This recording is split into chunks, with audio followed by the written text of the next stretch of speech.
That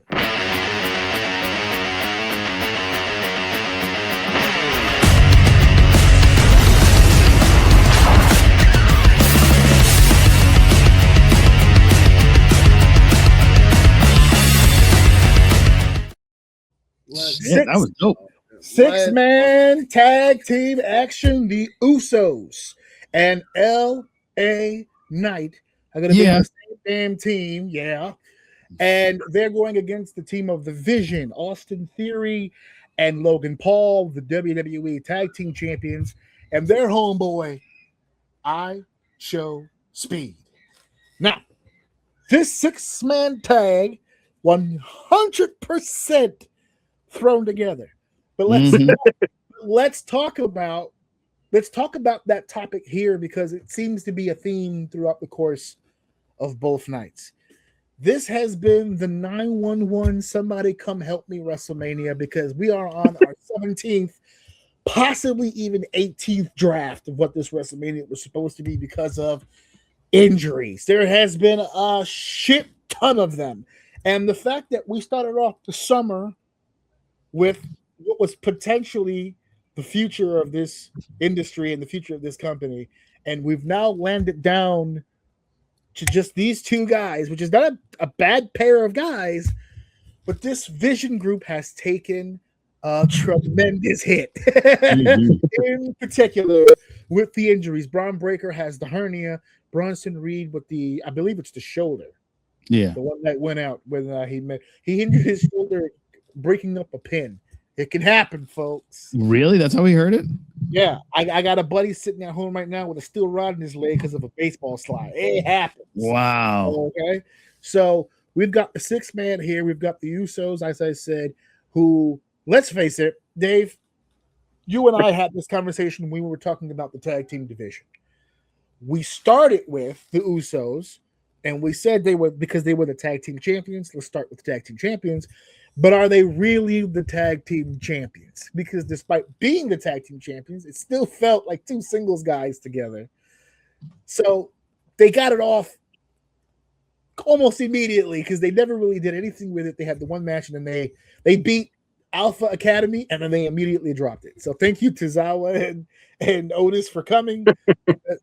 But they got it off there. I'm going to start with you when I ask you this. Your level of excitement for this match, when we talked about it, was a 7 out of 10. Where are you on that? Are you still that excited? I'm going to go more, man. I'm going to go 8.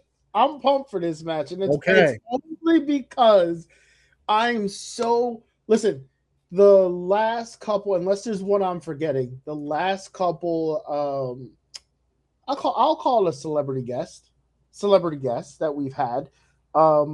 They've been good. They've been damn good. They've actually gotten in the ring and worked to the point where one of them's in the ring now as a full-time. You know what I'm saying? So I'm excited to see what happens with Speed. I'm a huge fan of Speed. I like everything that he does. He's athletic as fuck. But the one thing I am worried about is he can be a little like you can tell like the nerves will get to him a little bit. Yeah. I'm afraid he's gonna make a little bit of a mistake. But it's a lot of people. Yeah. Here's the thing: if you think Logan Paul is athletic, this dude's got him by like 10. So he can go in there and execute and not look goofy doing it. Then I think we'll actually get a really good match at it. I'm just more excited to see what he does. I'm pumped for this shit. So Dave moved his from a 7 to an 8. Last week I stated that my level of excitement for this match was a 7. I'm sticking to my 7.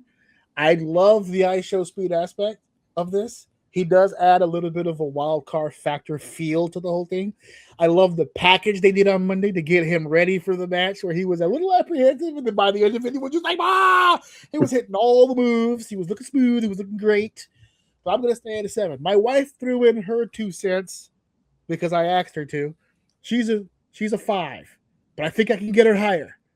I got to show her the iShowSpeed video. That might get her up a little bit more. Joe, your level of excitement for this 6-man tag? You know, I love the Usos, and I really like LA Knight. I feel like that guy's going somewhere before his age takes him out. So Well, they're working on trying to take him out. Yeah, that's true. And I don't know. I really want to see the Vision do. I have a feeling the Vision will win, but I have a feeling it's going to be hook or crook the way Logan Paul's been doing everything. So I feel like it's going to be a show. ISO is all over the place, super fast. Usos are really good with getting some great shots in. LA Knight can bring that. When you want Rock, but you can't afford Rock, you get the LA Knight. There you go. We have Rock at home, so it'll be a lot of fun. I'm an 8 for this one. An 8. Yeah, not bad whatsoever. Lex, I know the boys can't wait. They're excited as hell for this one. I'm at a 9. He's going for it.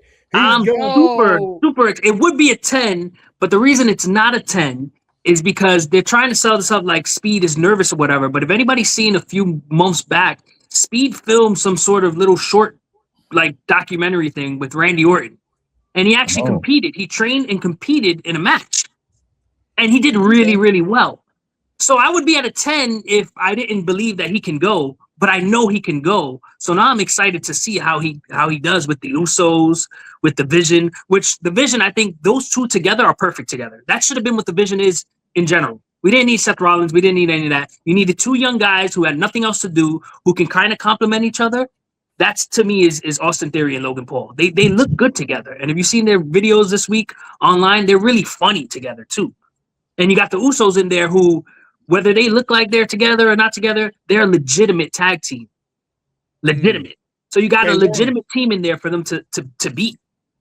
And LA Knight kind of just had nothing else to do. They threw him in there. He gets a celebrity. iShowSpeed he's a celebrity. Make no mistakes about it. This is big. Yeah, and I believe this is headed towards maybe LA Knight gets a pinfall on iShowSpeed, and that's a big deal for someone like LA Knight. That's going to be a lot of eyes on LA Knight.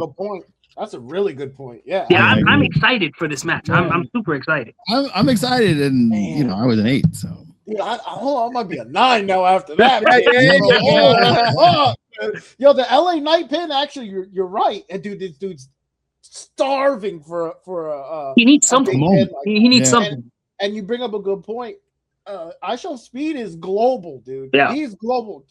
He is outside of America, so that would be a huge pin for him. That's a big deal. That's a big. Anybody, you got the typical wrestling fans that are upset, like, oh man, a 6-man match and LA Knight. People that love LA Knight, they don't want him in this match. No, I think this is perfect. This is where I want to be in a match with Speed. This dude is global. Dude, you got the Vision who could use the rep. iShowSpeed bringing the eyeballs to it. LA Knight who could use the rub, and then you got the veterans in here who's going to control it. Is the perfect matchup. It's perfect. It's perfect. I'm excited. I'm pumped. Let's go. I love this kind of energy y'all talking about. Comment in the chat. I put the question there. What's your level of excitement of the 6-man tag team match for the audience who's paying attention? So we're gonna go ahead and leave that in there for you guys to. Oh yeah, all right, makes sense. Joe, you threw me, but that's all right. Yeah, no, I'm gonna do that. But yes, so comment in the chat. One more question before we switch off from this specific match for the 6-man tab. I want to throw one more monkey wrench into the program. It's got nothing to do with LA Knight. It's got nothing to do with the participants specifically in this match. There's one factor to this match that mistakenly, I don't even know if WWE knows this, but they're adding one more chapter into the already filled and already just amazing legacy of Paul Heyman. And the reason why I say that is because we spoke on the show last week, and I had mentioned that Paul currently has one of the biggest and longest WrestleMania main event streaks in history. If he was a wrestler, he'd already be considered the greatest WrestleMania wrestler of all time. But this man has more WrestleMania appearances, more WrestleMania main events than anybody in history. But this weekend, he's going to do something he's never done before. It'll be the first time that Paul Heyman will be managing both openers. He's managing the Vision in the first night, and he's managing Lesnar in the second. So we're opening up. We're so used to seeing Paul at the end, and this year we're going to get him in both beginnings. So it's going to be a little bit different. Just really quickly, I want to go around the table here because I'm not going to reveal where I'm hearing this from. But the end is near, very near, for our boy Mr. Heyman, which I believe is one of the reasons that the Vision was created in the first place. To be honest, it was a lesser program than being with Brock, than being with Roman. It was still a high-profile situation at the time because they had the world champion in Seth, and they got all these other guys to try to build up. But it always, to me, felt like, let's do one last thing on the way out. It was riddled with injuries, but he's still trucking on. He's still doing his thing. But if this is leading towards the end of what is already considered to be a phenomenal career, what memories stick out?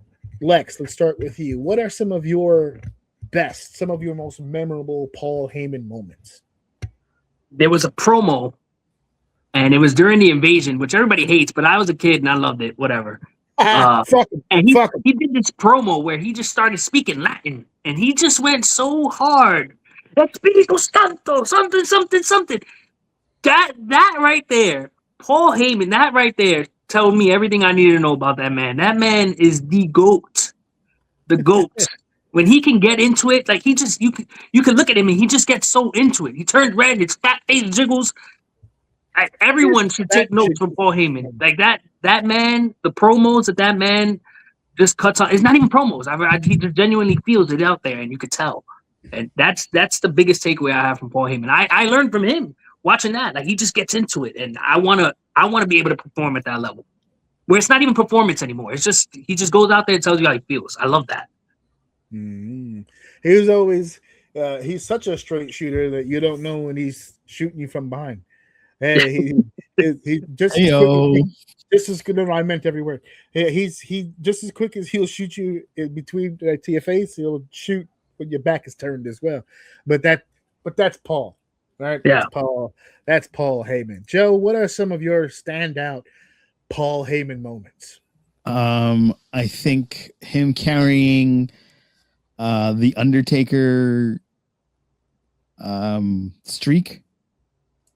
You know, him when Brock beat Taker and he just kept on. Those were all great promos. I think that when he built up Solo Sikoa and they put him through the table and he had his bloodshot red eyes and he was all disheveled, I was like, oh, this guy's putting on a show. I mean, he's legendary. But I'm older than everybody here, maybe by 1 year, but I remember Paulie Dangerously in WCW with Sonny Steve Austin. Yeah, he was with that giant cell phone. There's levels of Heyman that are just layered of perfection. And if this is his swan song, you know, it's a good way to go out, build somebody up, and you know, bookend someone else's career. And he gets one last shot to go to WrestleMania with Lesnar. Yeah, that's what the bookend part, because he started Lesnar and he's closing the chapter on Lesnar too. Wait, does that mean Gunther retires Heyman and Lesnar at SummerSlam at the same time? That's right. Oh, fuck yeah. Choke him out. Yeah, he's going to take them all out. Dave, would you happen to have any Paul Heyman moments to you? That it could be anything from my name is Paul Heyman.